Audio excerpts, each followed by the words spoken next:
Who were the golden age icons who could shrug off battlefield wounds, barroom brawls, and death-defying stunts before stepping into the spotlight? These actors weren't just great performers.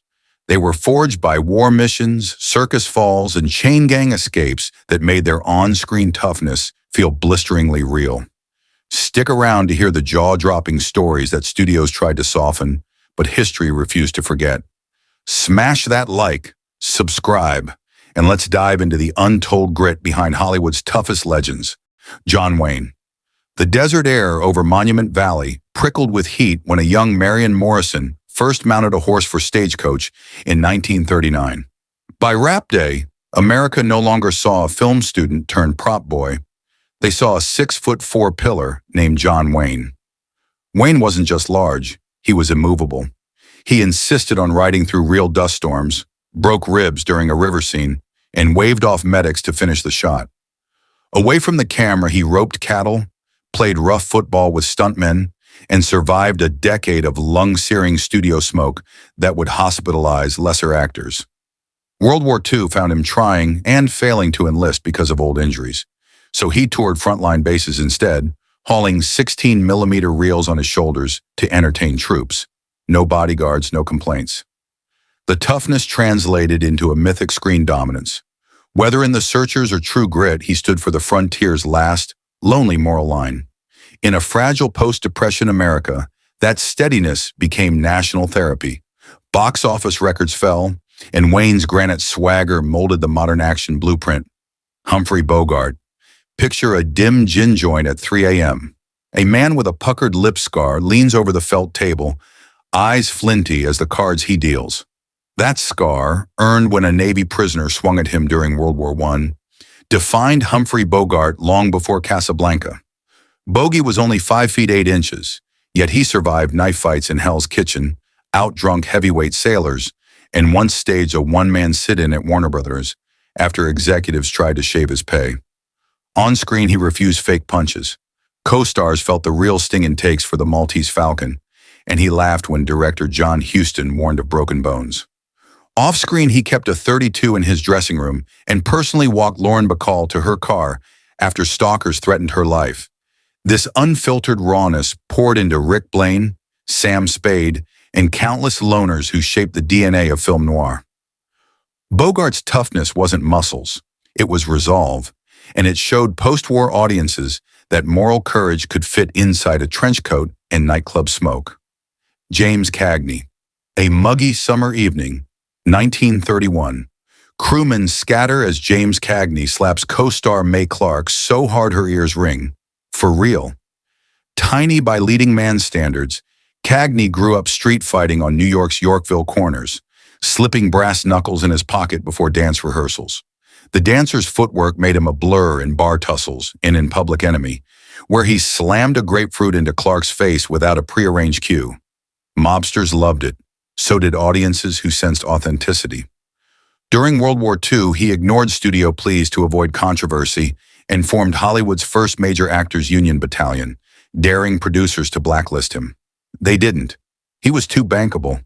That small-frame dynamite proved toughness isn't size but velocity, inspiring generations of scrappy anti-heroes from Pacino to Pesci.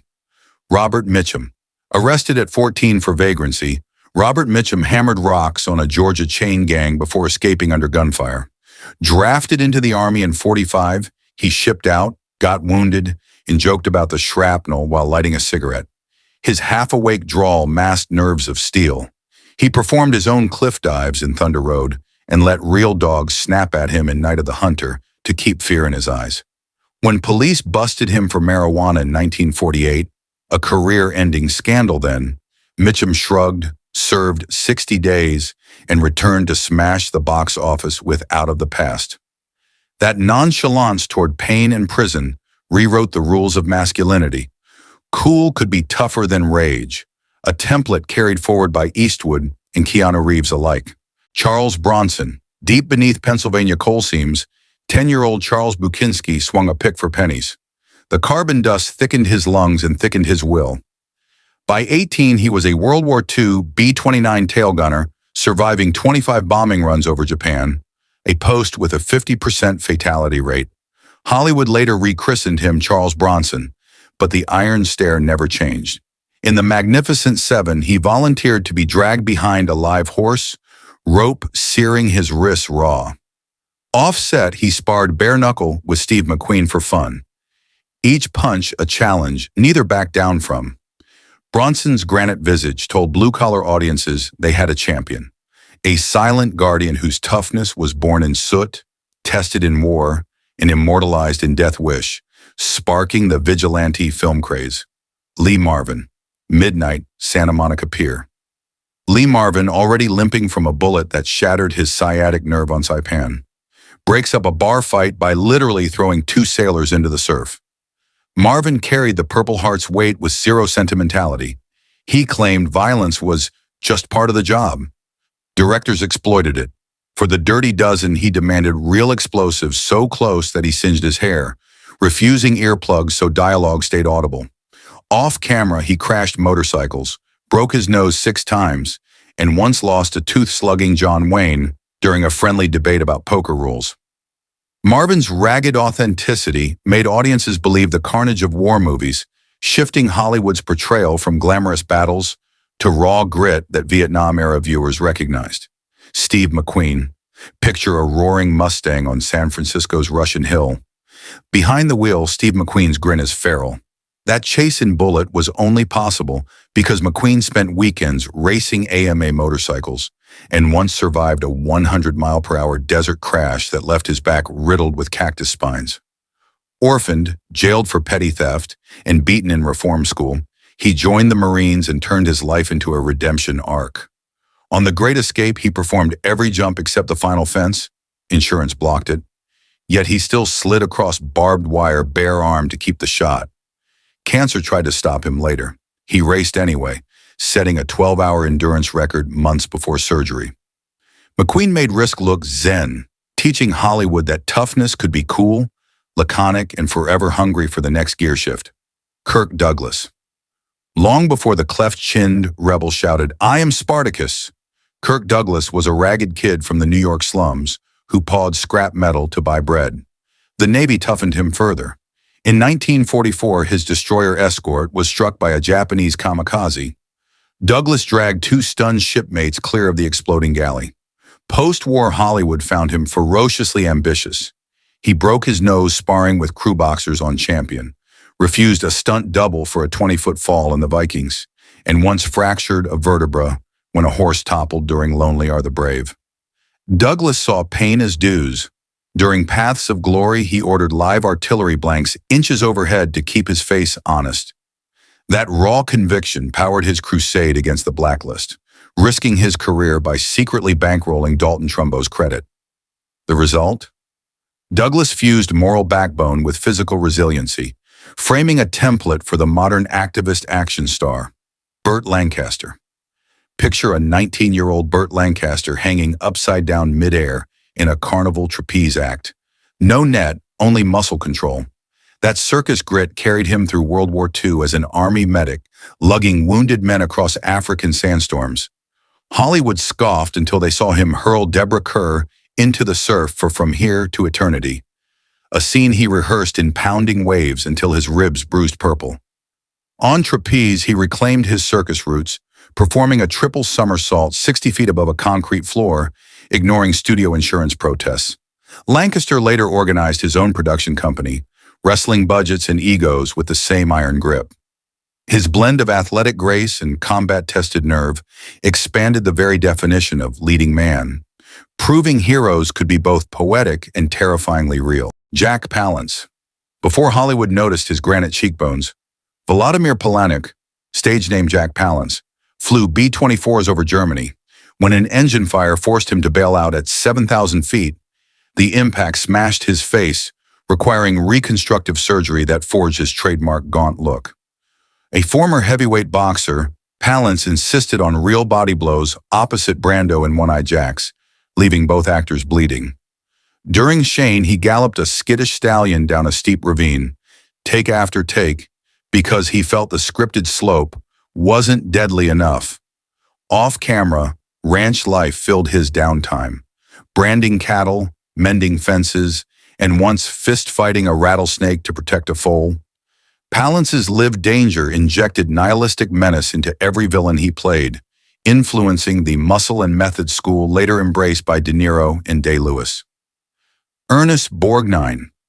Ernie Borgn spent a full decade battling North Atlantic gales as a Navy gunner's mate. Scrubbing decks in -20 winds taught him to smile through misery. That grin carried into acting. He volunteered for knife parry lessons with real Navy SEALs on the Dirty Dozen, leaving his forearms crisscrossed with shallow cuts. Producers doubted a stocky ex-sailor could headline romance, so Borgn proved them wrong by shredding his knees crawling through rubble for Marty, winning an Oscar. He once yanked a burning prop grenade off a stuntman's vest mid-take, earning lifelong crew loyalty. Borgn embodied blue-collar durability, assuring post-war audiences that ordinariness could mask heroic steel. Sterling Hayden. Sterling Hayden ran away to sea at 16, captained freighters by 22, and during World War II slipped across the Adriatic in moonless nights, smuggling rifles to Yugoslav partisans under the OSS codename H459. Captured once by Nazis, he escaped through a minefield, an episode he considered good practice for Hollywood politics. While shooting the asphalt jungle, he insisted on real gunpowder squibs against his chest, tearing 2 ribs. On breaks, he single-handed a catch to Tahiti, weathering a cyclone that ripped his mainsail to ribbons. He filmed the wreckage as cheap stock footage. Hayden's blend of nautical daring and battlefield espionage lent rock-solid authenticity to outlaws like General Jack Ripper in Dr. Strangelove, proving intellectual toughness could rival physical might. Spencer Tracy. Spencer Tracy's legend is usually framed in Oscars, not fists, yet few knew he boxed semi-professionally to pay Marquette tuition, breaking 2 jaws in Milwaukee back alleys. A fierce alcoholic, Tracy battled himself nightly, sometimes arriving on set bruised from bar altercations, yet delivering flawless, one-take monologues by sunrise. During Bad Day at Black Rock, he practiced one-arm judo throws with Marine Corps instructors until his arthritic shoulder dislocated. He popped it back, shot the scene, and iced it after wrap. Tracy's real toughness lay in moral weight. He forced MGM to add black actors to crew rosters, refusing call times until contracts changed. His silent showdowns paved the road for ethical toughness in Hollywood, echoed by later giants like Sidney Poitier. Aldo Ray. Born Aldo Ray, he stormed Saipan as a Navy UDT frogman, predecessor to SEALs, hauling satchel charges through surf while machine gun tracers stitched the water. Post-war, Columbia cast him when a producer overheard his gravel baritone in a courthouse hallway. For Men of War, he dove 40 feet without scuba, tying his ankles to a prop hull so currents wouldn't drift him off mark. Ray's preferred workout was dragging a Jeep up Malibu Canyon in neutral. Neighbors timed him. When McCarthy blacklists nipped his career, he fought back by touring Vietnam with USO shows at forward bases, brushing off mortar fire mid-joke. Though fame faded, Ray's battle-tested charisma seeded the archetype of the affable bruiser, later inherited by Stallone's Rocky. Clark Gable. Before gossip columns crowned him the king, Clark Gable was a tall, awkward Ohio kid who labored in oil fields and once broke 3 ribs when a drill cable snapped. That injury didn't dull his appetite for risk. Gable would later chew real cigar butts until his gums bled to keep Rhett Butler's trademark rasp authentic. Heartbreak hardened him further.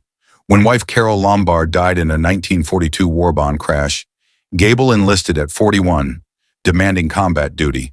He trained as a waist gunner on B-17s, flying 5 bombing missions over Nazi-occupied Europe, while 20mm shells shredded the fuselage around him. His aerial footage became a top-secret morale film used by Allied brass. Back in Hollywood, he insisted on performing his own horse falls in The Misfits, re-breaking those same ribs. Gable's battlefield credibility made American audiences trust every swaggering line. Studios learned that genuine courage projected more box office power than any makeup chair could supply. William Holden, a sunny Pasadena golden boy? Hardly. William Holden spent World War II training with the Army Air Force, braving high-G spins that burst blood vessels in his eyes. Post-war, he filmed the bridges at Tokari aboard live carriers, dangling from helicopter skids over roiling Korean seas because rear projection looked phony. During the Wild Bunch, he soaked in sweltering Mexican heat so long that blisters peeled from his shoulders. He refused aloe, wanting Pike Bishop to look sun-scorched. Holden survived a Kampala plane crash while scouting the Lion, helping drag 2 crew from flaming wreckage before local hunters arrived. Off-set, he wrestled big-game traps, earning a broken collarbone that he hid under a poncho in Stalag 17. His weathered glare told post-Vietnam audiences that toughness could coexist with moral doubt, creating the template for conflicted anti-heroes that still dominates modern thrillers. Ule Briner. Born on Russia's frozen Sakhalin Island, Ule Briner spent boyhood scaling cargo masts in Vladivostok's icy harbor, earning rope scars across his palms. Fleeing war, he joined a Parisian trapeze troupe and fractured his spine in a 40-foot fall. Surgeons warned he might limp for life. He learned Japanese sword kata for therapy, turning pain into poise. Hollywood first saw that focus when Briner shaved his head for The King and I, even after executives begged him to wear a wig so teenage fans would swoon. On The Magnificent Seven, he insisted on live rounds for the opening ambush, firing so close that powder burns tattooed his wrists. Diagnosed with lung cancer in 1983, after 2 packs a day since age 12, Briner recorded anti-smoking PSAs from his deathbed, telling viewers, "Now that I'm gone, don't smoke." His unflinching realism about mortality redefined toughness as accepting consequences head-on, a legacy that transcends the screen. Gary Cooper. Gary Cooper learned marksmanship on a Montana homestead, shooting coyotes at dawn to protect cattle before riding 20 miles to school. A 1927 car wreck left him with a smashed hip socket. Doctors forecast a cane, yet Cooper taught himself to walk without a limp by pacing river stones every sunrise. In high noon, he wore that same aching hip, refusing painkillers so Marshal Kane's stiffness felt genuine. Cooper volunteered as an unofficial envoy in Spain's Civil War, dodging artillery to evacuate orphans for the Red Cross, actions quietly rewarded with France's Legion of Honor. On For Whom the Bell Tolls, he scaled 1,000-foot cliffs without harnesses, arguing that fear in his eyes had to be real. Cooper's understated endurance told Cold War America that heroism didn't need bravado. It required standing tall when bells tolled for everyone else. Richard Widmark. Richard Widmark's screen debut as psychotic Tommy Udo in Kiss of Death frightened audiences, partly because Widmark understood real violence. He'd grown up in Depression-era South Dakota, where sub-zero blizzards killed classmates who missed the school bus. To reach acting classes, he hitched rides on freight trains, punching drifters twice his size to keep his corner of the boxcar. While filming Hell and High Water aboard a submarine set, a hydraulic door jammed, flooding the compartment. Widmark stayed behind to haul 2 electricians out before power shorted, earning an underpublicized commendation from Fox Studios. Known for his manic grin, he insisted on live stunt tumbles down granite stairs, cracking 3 vertebrae but finishing the scene. His mix of menace and morality influenced generations of thriller villains, proving the scariest tough guys are those who choose restraint. Ward Bond, 6'2". Ward Bond captained USC football alongside future pal John Wayne, breaking his nose so often trainers stopped resetting it. During They Were Expendable, he shattered an ankle in a landing craft mishap. Director John Ford offered a week's rest, but Bond strapped on a brace and hobbled through chest-deep surf with a 40-pound camera case to keep production on schedule. Off-screen, he once intercepted a runaway stunt wagon on Wagon Master, plowing his body between the horses to yank the reins and save a cameraman pinned on the trail. Bond's collarbone split, yet he filmed that afternoon wrapped in tape. A 1957 heart attack struck mid-location shoot in Snow Canyon. Bond finished his lines before collapsing, later joking the desert sun just punched harder than me. His willingness to absorb punishment for crew safety set an industry standard for professional toughness that modern stunt coordinators still cite. From bombers streaking over Europe to cyclone-racked schooners, these 20 titans prove toughness isn't a costume. It's carved in bone, tempered by fire, and delivered take after take until the director yells, "Print." Their scars became the blueprint for every action hero who followed. If you felt the grit in their stories, hit that subscribe button and share which legend or unsung stunt blew your mind the most. Until next time, keep your chin up, your heart steady, and remember, true strength always tells a story.